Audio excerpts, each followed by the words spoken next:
नमस्कार दोस्तों, आप सभी का स्वागत है हमारे YouTube चैनल मान्या लाल किताब रेमेडीज में। आज मैं आपके साथ बात करने जा रहा हूं धनु राशि के बारे में और आज का मुख्य टॉपिक होगा देवगुरु बृहस्पति का मार्गी होना। जी हां दोस्तों, 4 फरवरी 2025 से लेकर 12 मई 2025 तक गुरु जो हैं वो धनु राशि के छठे भाव में मार्गी हो चुके हैं और इसका कैसा प्रभाव आपके जीवन के ऊपर रहेगा, आपके लिए जो ये मैं वीडियो लेकर आया हूं इसके लिए मैंने बहुत मेहनत की है। सो पूरी वीडियो डिटेल में देखिए। आज मैं आपको पूरी गाइडेंस दूंगा, आपका मार्गदर्शन करूंगा कि कौन से रास्ते आपके लिए उचित रहेंगे और किन चीजों से आपको अपना बचाव करके चलना होगा। दोस्तों, सामने जो मैंने आपके कुंडली बनाई है, जहां पर 9 नंबर लिखा है, धनु लिखा है, ये आपकी चंद्र राशि के अनुसार धनु राशि की कुंडली है। जिनकी जन्म राशि भी धनु है उनके लिए ये वीडियो बहुत इंपॉर्टेंट होने वाला है। दोस्तों, एस्ट्रोलॉजी के अनुसार, ज्योतिष शास्त्र के अनुसार हर राशि की अपनी अपनी नेचर होती है। इसी प्रकार आपकी जो राशि के स्वामी गुरु हैं, जिनको धन का स्वामी और मैनेजमेंट का कारक कहा जाता है, मैनेजमेंट भी ऐसा दोस्तों जो कि आपकी बौद्धिक क्षमता होती है, आपके पास जो ज्ञान होता है। कहा जाता है कि धनु राशि के जातक जो होते हैं, आपसे अगर लोग प्यार से कोई काम करवा लें तो बहुत अच्छा, लेकिन अगर आपके ऊपर कोई दबदबा बनाने की कोशिश करे तो ऐसे वातावरण में धनु राशि के जातक क्विट कर जाते हैं। ये अपने ढंग से मैनेज कर लेते हैं और बहुत अच्छे से उसका परिणाम लेकर आते हैं। इतनी बौद्धिक क्षमता इनके पास होती है। चाहे पढ़ाई इन्होंने ज्यादा की है चाहे कम की है, लेकिन धनु राशि वालों के पास ज्ञान का भंडार होता है, क्योंकि इनके स्वामी ही गुरु बृहस्पति होते हैं, जिनको ज्ञान का कारक कहा जाता है। इसीलिए लेकिन दोस्तों, अब क्या होगा, ये वीडियो आप डिटेल में देखना, क्या क्या उचित रहेगा और किन चीजों से आपको बचाव करके चलना होगा। आपकी राशि के स्वामी दोस्तों छठे भाव में गोचर कर रहे हैं, लेकिन पिछले अक्टूबर 2024 को वो यहां से वक्री अवस्था में आ गए हैं। छठा भाव जो होता है वो रोग ऋण शत्रु का भाव होता है और ज्योतिष शास्त्र के अनुसार यहां पर कोई उग्र ग्रह बैठ जाए, कोई पापी ग्रह बैठ जाए, कोई अग्नि तत्व का ग्रह बैठ जाए तो बहुत अच्छा परिणाम देता है। लेकिन यहां पर जब कोई शुभ ग्रह बैठ जाता है तो वो खाई में चला जाता है, यानी कि वो यहां पर बैठ के नीच का प्रभाव देता है।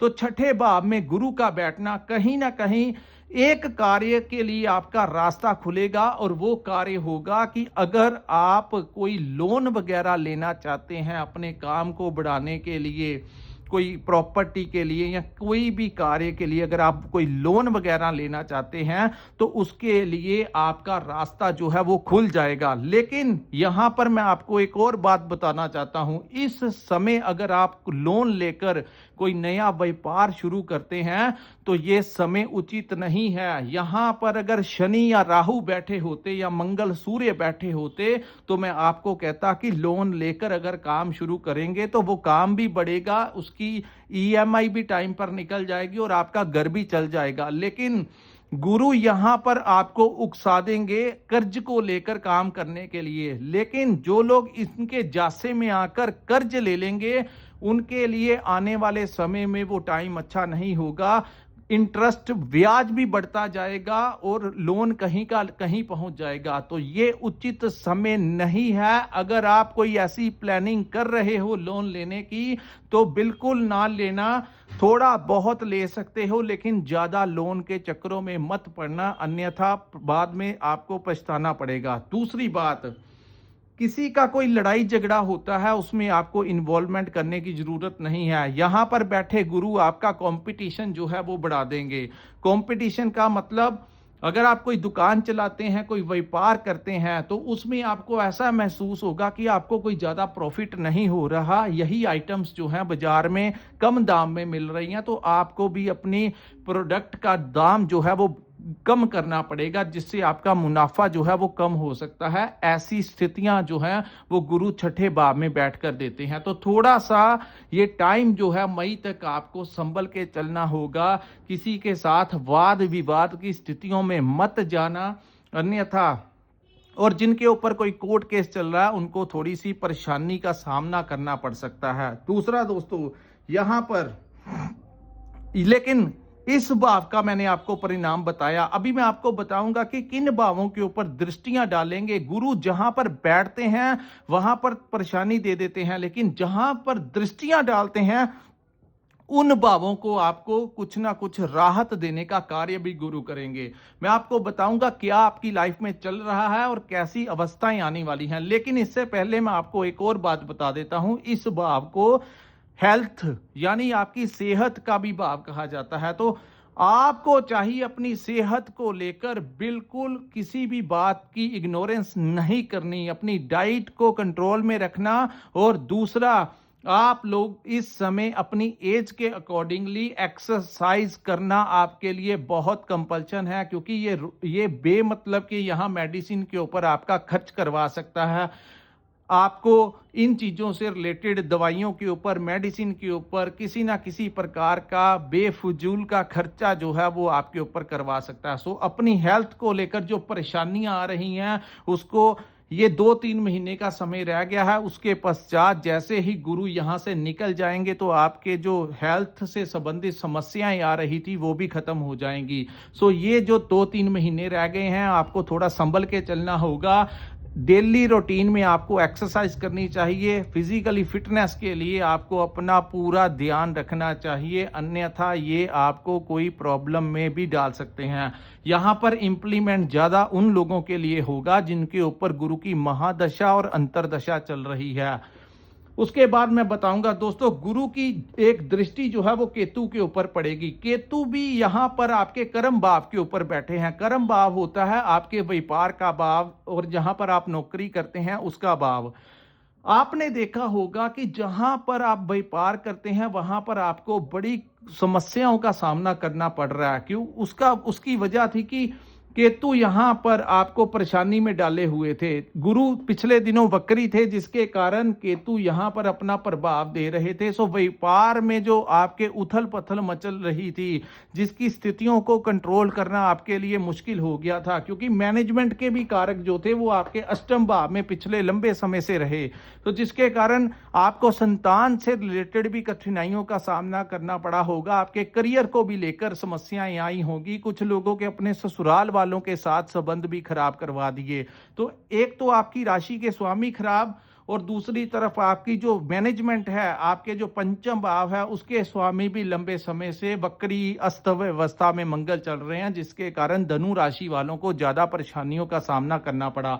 लेकिन अब व्यापार में जो समस्याएं आ रही थी वो दूर होंगी। पहले से कोई बड़ी राहत यहां पर मिलने की सहयोग, यहाँ के जो अधिकारी हैं, जो आपके सीनियर्स हैं, वो आपका सपोर्ट करेंगे। जो लोग आप जहां पर आप नौकरी कर रहे थे वहां पर बॉस और आपके कोलीग्स का कोई प्रेशर था जो आप झेल नहीं पा रहे थे, उसके ऊपर बहुत बड़ा विराम लगेगा। क्योंकि केतु जहां पर दुष्प्रभाव आपको दे रहे थे, उनकी जो नेगेटिव जो अंधकार आपके कामकाज के ऊपर छाया हुआ था, उस छाया को गुरु की दृष्टि जो है वो हटा देगी। सो कामकाज के लिए कोई नया रास्ता खुलेगा। और अब आपके डिपार्टमेंट में जहां पर आप जॉब करते हैं, सरकारी जॉब है चाहे प्राइवेट सेक्टर में है, कोई बड़ी राहत इस समय धनु राशि वालों को वहां पर मिलेगी। या तो आपके अधिकारियों की नेचर आपके प्रति चेंज हो जाएगी या फिर उनकी कहीं पर ट्रांसफर हो जाएगी। सो बहुत बड़ी राहत इस समय नौकरी वालों को मिलेगी और व्यापार में आ रही परेशानियां काफी हद तक इस समय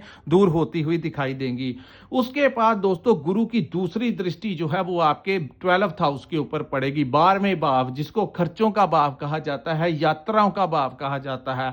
तो खर्चों में वृद्धि होगी। दूसरी बात, ये जो खर्च होंगे बेमतलब के खर्च होंगे। आपके पास आमदन तो आएगी लेकिन वो आमदन उतनी नहीं होगी। सो कुछ कर्ज में पैसा जा रहा है, ईएमआई जा रही हैं, बिना मतलब के ऐसे खर्च आपके करवाएगा जो कि आप समझ नहीं पाएंगे। और ये जो खर्च हैं, आपको चाहिए अब आपके अकाउंट में अगर ऐसी संभावनाएं आपके ऊपर बनी हुई है तो कुछ समय के लिए आप अपने पार्टनर के अकाउंट में अपने सारे पैसे शिफ्ट कर दीजिए और अपने पास उतने ही पैसे रखिए जितनी आपको जरूरत है। नहीं तो आपके सेविंग के ऊपर डाका जो है गुरु डालेंगे।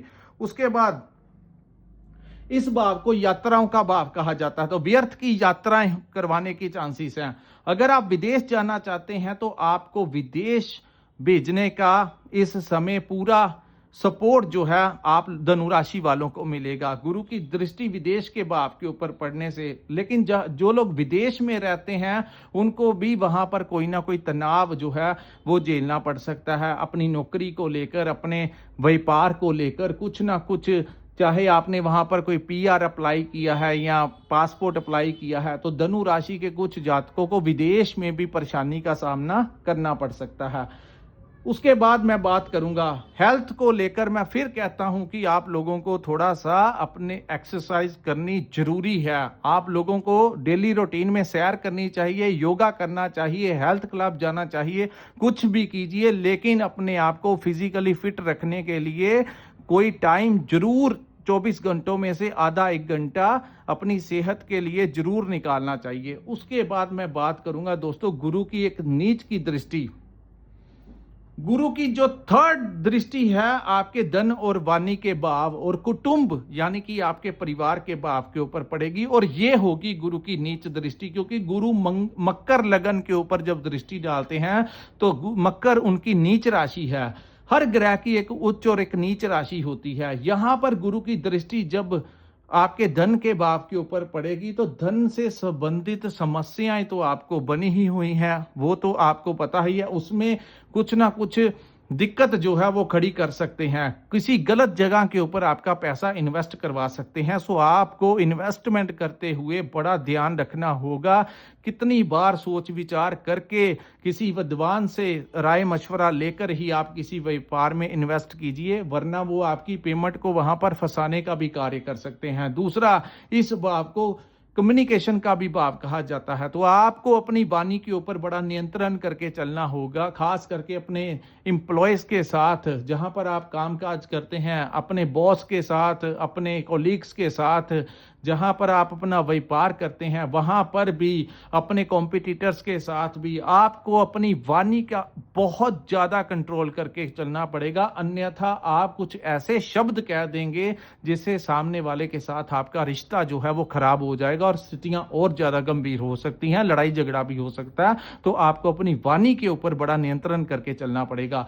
तीसरा, इस भाव को कुटुंब का भाव कहा जाता है, यानी कि आपके परिवार का भाव। आपको अपने परिवार में एक अशांति का अनुभव जो हो रहा है उसका मुख्य कारण है कि गुरु की दृष्टि जो है आपके परिवार के ऊपर नीच की पड़ रही है, जो कि मैंने शुरू में आपको कहा कि धनु राशि के जो जातक हैं उनके स्वामी गुरु हैं। सो आपके ऊपर अगर सबसे ज्यादा कोई ग्रह की प्रभाव है तो वो गुरु का ही है। सो इस अवस्था को आपको अपने परिवार में कुछ ना कुछ ऐसा तनाव का माहौल, चाहे इकोनॉमिकली स्थितियां पैसे को लेकर हो, चाहे किसी भी प्रकार से हो, आपको किसी भी जो मर्जी हो जाए, आप लोगों को अपनी वाणी के ऊपर नियंत्रण रखना होगा। अगर आपने अपने परिवारजनों के साथ कुछ ना कुछ वाद विवाद की स्थितियां, आपने कुछ कठोर शब्दों का इस्तेमाल किया तो आपके परिवार में और ज्यादा माहौल जो है वो तनावपूर्ण हो जाएगा। सो एक और बात, क्योंकि ये आपके लगन के तो स्वामी है ही, आपके 4th हाउस यानी प्रॉपर्टी के और वाहन भाव के और माता के भाव के भी स्वामी है। सो माता की हेल्थ को लेकर चिंताएं बढ़ा सकते हैं। कोई प्रॉपर्टी लेने या बेचने के लिए ये टाइम उचित नहीं है। अगर आप चाहते हैं कोई प्रॉपर्टी लेना तो आपको ऐसा महसूस होगा बाद में कि आपको कोई महंगे दाम में प्रॉपर्टी बेच गया। अगर आप अपनी कोई प्रॉपर्टी बेचना चाहते हैं तो 2-3 महीने के लिए वेट कर लीजिए, अन्यथा बाद में आपको ऐसा महसूस होगा कि मेरी महंगी प्रॉपर्टी कोई सस्ते दाम में ले गया, जिसके कारण आप बाद में फिर परेशानी में आपको दिमाग जो है वो चला जाएगा। सो किसी भी प्रकार की नई संपत्ति लेने या खरीदने के लिए ये समय उचित नहीं है। सो इन चीजों से थोड़ा सा अपने आप को बचाव करके चलना होगा, और वहीं व्हीकल चलाते हुए आपको थोड़ा सा ध्यान रखना होगा। जब आप विजिट करें, कहीं बाहर जाएं तो हेलमेट वगैरह डालकर जाएं और बहुत सेफली ड्राइव आपके लिए उचित रहेगी। सो दोस्तों, मैंने पॉइंट टू पॉइंट आपको बताया कि धनु राशि के जातकों के लिए गुरु की मार्गी अवस्था का कैसा प्रभाव आपके ऊपर रहेगा। अगर आपको हमारा ये वीडियो अच्छा लगा हो, आपको हमारा एनालिसिस अच्छा लगा हो और अगर आपके ऊपर ऐसी ही स्थितियां बनी हुई हैं या ऐसी बन रही हैं, तो जैसा मैंने आपको बताया वैसा ही आपको 2-3 महीने इंतजार करना होगा अपनी सेहत को लेकर, खास करके क्योंकि सेहत तंदुरुस्त रहेगी तो जिंदगी में पैसा भी कमा लोगे, सब कुछ हो जाएगा। लेकिन अगर एक बार सेहत में दिक्कत आ गई तो बाद में बहुत ज्यादा परेशानी आएगी। सो सेहत को लेकर मैं बार बार कहता हूं। दूसरा, किसी के साथ वाद विवाद में नहीं जाना है। कोर्ट केस के भी लगने के से आपको परेशानी में वो डाल सकती हैं चीजें। सो लड़ाई झगड़े से बिल्कुल अवॉइड कीजिए, वेट कीजिए, पेशेंस रखिए, जल्दबाजी मत कीजिए, क्रोध मत कीजिए, कठोर शब्दों का इस्तेमाल मत कीजिए। इन चीजों से आपको थोड़ा सा बचाव रखना होगा और अपने खर्चों के ऊपर कंट्रोल करके चलना। उपाय मैंने आपको बता दिया। अंत में मैं आपको एक ऐसा उपाय बताता हूं जिससे आपको कोई रिलीफ मिलेगा। दोस्तों, किसी भी गुरुवार के दिन जो मंदिर के पुजारी होते हैं उन लोगों को आप उनकी जो वेशभूषा, जो भी वो कपड़े डालते हैं, उनके अनुसार वैसे ही कपड़े आप उनको उपहार में दे दीजिए, उनको गिफ्ट कर दीजिए। किसी भी मंदिर के पुजारी को याद रखना ये बात, तभी जाकर यहाँ पर आपको कुछ रिलीफ जो है वो मिल सकेगा। अगर आपको ये वीडियो अच्छा लगा तो कृपया इस वीडियो को लाइक कीजिए, हमारे चैनल को सब्सक्राइब कीजिए। नीचे कमेंट सेक्शन में कमेंट करके जरूर बताइए कि आपको ये वीडियो कैसा लगा, और अगर आपके साथ ऐसे हालात बने हुए हैं तब भी आप नीचे कमेंट करके जरूर बताइए। और अगर आप अपनी पर्सनल कुंडली का विश्लेषण करवाना चाहते हैं तो स्क्रीन के ऊपर जो नंबर दिया है वहां पर आप हमारे साथ संपर्क करके अपनी कुंडली का पूर्ण विश्लेषण करवा सकते हैं। इसी के साथ इस वीडियो को मैं विराम लगाता हूं। नमस्कार, जय माता दी।